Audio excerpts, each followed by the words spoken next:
Boa noite, a graça do Senhor Jesus Cristo seja com todos. Deus abençoe você que nos está acompanhando, abençoe a sua família. Deus abra seu entendimento para entender a sua palavra. Deus abençoe a nossa nação brasileira.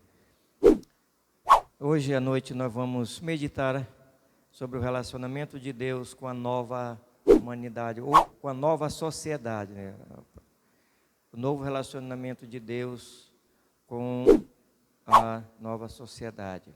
Então vamos orar, depois vamos fazer a leitura bíblica. Querido Pai, vamos ler a Tua palavra, pedimos a Tua bênção, graça e misericórdia para a leitura, e que a Tua palavra venha, Pai, ficar gravada em nossos corações para a glorificação do Teu nome. Dá-nos a Tua direção para meditarmos na Tua palavra, que ela venha, ó Deus, nos confortar, consolar e nos exortar, Pai, nos encorajar para permanecermos firmes nesse relacionamento que o Senhor tem conosco. Em nome de Jesus te agradecemos. Amém. O relacionamento de Deus com a nova sociedade. Por que nova sociedade? Falando assim, porque a sociedade antediluviana, ela foi dissolvida. Ou seja, Deus então exterminou com ela, ficando apenas Noé e sua família. Então aquela sociedade foi dissolvida pelo dilúvio, né? E as pessoas às vezes dizem assim, porque eu já ouvi alguém falar assim: poxa, seria bom se nós tivéssemos uma sociedade, um povo que tivesse o conhecimento de Deus, fosse obediente, temente a Deus. Ou como seria bom? Bem, então nós temos o seguinte: primeiro, Deus fez o homem sem pecado, né? Deus fez o homem sem pecado. O homem pecou e desobedeceu. Veio o dilúvio, né? Tinha Noé, sua família, veio o dilúvio e consumiu os rebeldes. Ficou Noé e sua família. A Bíblia diz que Noé era um homem temente a Deus. Toda a família de Noé conhecia muito bem a Deus e sabia de todos os feitos que Deus fez. Mas a família de Noé também desobedeceu a Deus. Isso por quê? Porque a natureza pecaminosa, ela permaneceu, ela continuou, tanto em Noé como em sua descendência. E Deus, sendo gracioso e cheio de misericórdia, Ele faz novo relacionamento com a nova sociedade que cria a partir agora da descendência de Noé, né? Velho Noé. Então, o gesto reconciliador de Deus. Deus teve um gesto reconciliador para com ele e essa nova sociedade. Ele estabeleceu a paz entre ele e a nova humanidade. No versículo 7, no capítulo 9, do versículo de 1 a 7 de Gênesis, vamos ler então aqui, ele diz assim, ó: abençoou Deus a Noé, seus filhos, e lhes disse: sede fecundos, multiplicai-vos, enchei-vos a terra. Pavor e medo de vós virão sobre todos os animais da terra e sobre todas as aves dos céus.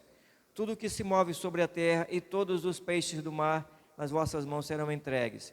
Tudo que se move e vive ser-vos-á para alimento, como vos dei a erva verde, tudo vos dou agora. Carne, porém, com sua vida, isto é, com seu sangue não comereis. Certamente requererei o vosso sangue, o sangue da vossa vida. De todo animal requererei, como também da mão do homem, sim, da mão do próximo, de cada um requererei a vida do homem. Se alguém derramar o sangue do homem, pelo homem se derramará o seu sangue, porque Deus fez o homem segundo a sua imagem. Mas sede fecundos, multiplicai-vos, povoai a terra e multiplicai-vos nela. Então aqui no versículo 7, ele nos mostra aqui esse novo relacionamento de Deus com essa nova humanidade. Onde ele, no versículo 7, ele diz que o homem seja fecundos e multiplicar, ou seja, ela ia crescer em quantidade de pessoas nascidas, ia se multiplicar. E ele disse que era para encher a terra. Em todo o universo que Deus havia criado, terrestre, ele permitiu ao homem para ele viver. Então era o desafio para o homem ele preencher, ele chegar até os confins de toda essa terra, o globo terrestre para ele ali morar.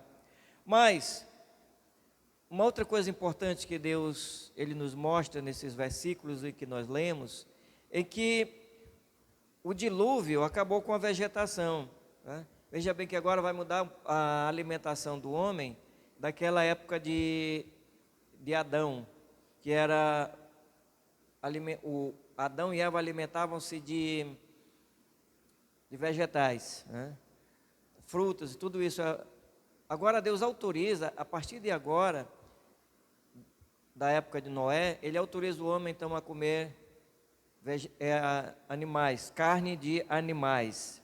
Então ele autorizou o ser humano a se alimentar de animais, exceto o sangue. Ele fez uma exceção.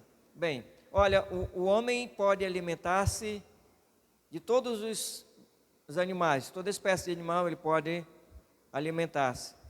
Agora, tem um detalhe, que o homem não pode comer o sangue do animal. O sangue do animal. Por que Deus fez isso? O sangue não deveria ser consumido como um alimento. Nós temos no versículos 2, 3 e 4, olha só o que ele diz. Eles pavor e medo virão sobre todos os animais da terra e sobre todas as aves dos céus. Tudo que se move sobre a terra e todos os peixes do mar, nas vossas mãos serão entregues. Tudo que se move e vive, ser-vos-ão para alimento, como vos dei a erva verde, tudo vos dou agora. Carne, porém, com sua vida, isto é, com sangue não comereis. Então, o homem poderia comer todos os animais, menos o sangue do animal. Tem gente que quando mata uma galinha, né, corta o pescoço e apara o sangue. Muitos aparam o sangue para fazer sarapatel. Mas isso aí a Bíblia proibiu. Veja que até antes de criar a lei, Deus havia proibido. Por quê? Porque o sangue simbolicamente representava a vida. O sangue simbolicamente ele representava a vida. Portanto, não se deveria comer o sangue daquele animal, porque era a vida do animal. Ou seja, estava comendo a carne, alimentando-se do animal. Então, aquele sangue que você tirava, como muita gente fazia, aparava o sangue para comer.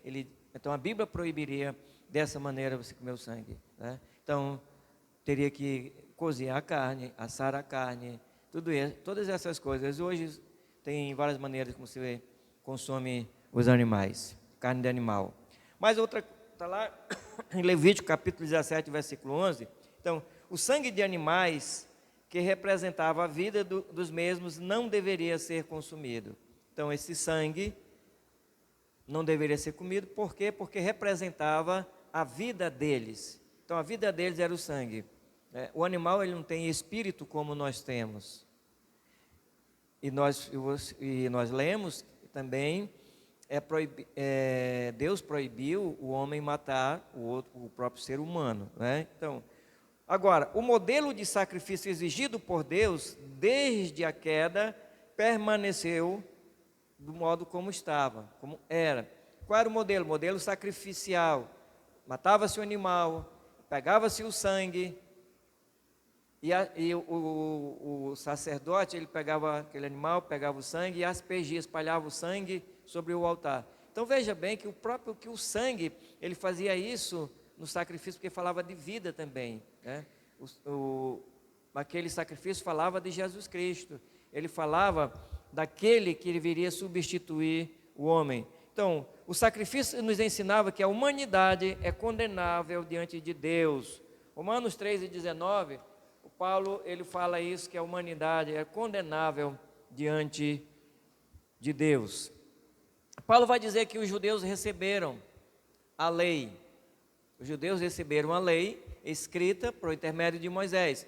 E os gentios, eles tiveram as normas da lei gravadas no seu coração. Romanos 2:15. Então, gravada no coração deles, ou seja, eles tinham na mente deles, os gentios. Gentios é toda aquela pessoa que não é um judeu, a Bíblia trata assim de gentio, são as pessoas que não são judeus ou judias, né? Essa lei foi gravada no coração. Então, toda pessoa que não é um cidadão ou uma cidadã judia ou judeu é considerado gentil. A Bíblia fala disso, ok? Então, eles têm em sua mente as regras da lei, certo, errado. Você sabe disso, está na mente de cada um, cada pessoa. Mesmo até aqueles que não acreditam em Deus, eles sabem o que é certo e o que é errado. Ensinam seus filhos nas coisas certas, porque eu conheço pessoas que não acreditam em Deus, já vi pessoas que não acreditam em Deus, mas também ensinam seus filhos de maneira correta de viver. De onde veio tudo isso? Mesmo ele querendo concordar ou não, isso veio de Deus, que Deus colocou na mente humana para que ele entenda as razões da lei. Então, o que Paulo diz, portanto, toda a humanidade é considerada culpada diante de Deus. O veredito de Deus foi dado. A humanidade é culpada. A humanidade, ela é condenada por causa do pecado e sua rebeldia contra Deus. Esse é o veredito de Deus e nenhum homem pode mudar esse veredito dele. Nenhum homem pode mudar o veredito de Deus. O animal sacrificado falava do futuro libertador que morreria no lugar do homem, ou seja, o futuro libertador, ele assumiria o lugar do homem, substituiria o homem lá no sacrifício do Calvário. Estava falando aqui então de Jesus Cristo, lá em Hebreus capítulo 8, versículo 3 e 5, nos diz que o libertador derramou ali o seu sangue. Quem era então esse libertador? Cristo, era Jesus Cristo. Portanto, desde quando começou a ser feito sacrifício com animais em lugar do homem, para que o homem voltasse a ter comunhão com Deus, sempre estava apontando para Jesus Cristo, sempre estava apontando para o Messias, o Filho de Deus. Então, logo após o dilúvio, Deus estabeleceu a pena de morte, no capítulo 9 de Gênesis, versículos 5 e 6, principalmente aqui, já no versículo 6 ele diz, se alguém derramar o sangue do homem, pelo homem se derramará o seu, porque Deus fez o homem segundo a sua imagem. Então o animal não poderia também matar o homem, nem o homem matar o outro homem. A Bíblia então estabelece a pena de morte, tá? A pena de morte, por quê? Porque o homem, aquele que mata o outro, ele disse então que deveria ser morto, porque ele proibiu que derramasse o sangue e vida. Então a vida pertence a Deus. O assassino deveria então ser morto, e o homem é a mais digna criatura que Deus fez, né? Porque o homem foi criado à semelhança de Deus. Então, pertence a Deus. Deus impediu a morte de Caim, proibindo a justiça com as próprias mãos. Ele proibiu a morte de Caim, que matassem Caim, porque as pessoas poderiam encontrá-lo. Ele colocou o sinal.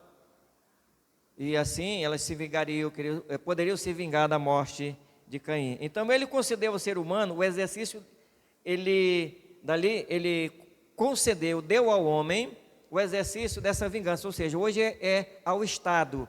Ao Estado pertence a lei, ao Estado pertence o direito de punir o homem transgressor da lei.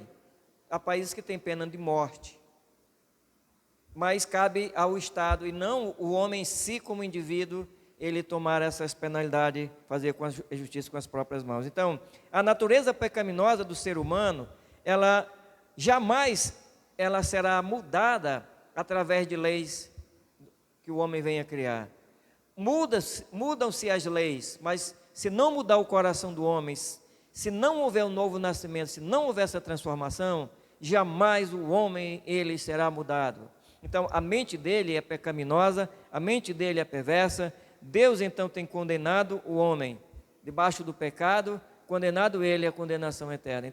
Então meu amigo, lei nenhuma poderá transformar esse homem, poderá regenerar o homem. E o mal que nós enxergamos hoje, a perversidade que nós vemos hoje, tudo isso que está acontecendo é por causa da natureza pecaminosa do homem. Jesus disse a Nicodemos que ele precisaria ser mudado, que ele precisaria ter uma mente transformada, ser uma nova criatura. Sem ser uma nova criatura, ninguém pode ter comunhão com Deus. Então você pense nisso. Deus estabeleceu um novo relacionamento com essa nova sociedade, através de Jesus Cristo, o Filho dele. Vamos orar.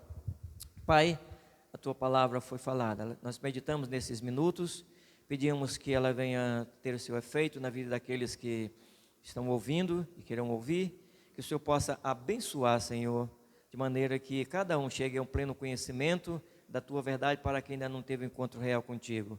E aqueles que tiveram já esse encontro real contigo, mas que estão fora dos teus caminhos, traze-os de volta, Senhor, e possa fortalecer o teu povo. Assim nós te agradecemos, te agradecemos essas bênçãos, Pai, em nome de Jesus, teu amado Filho, de hoje para sempre. Amém. Obrigado, amigo.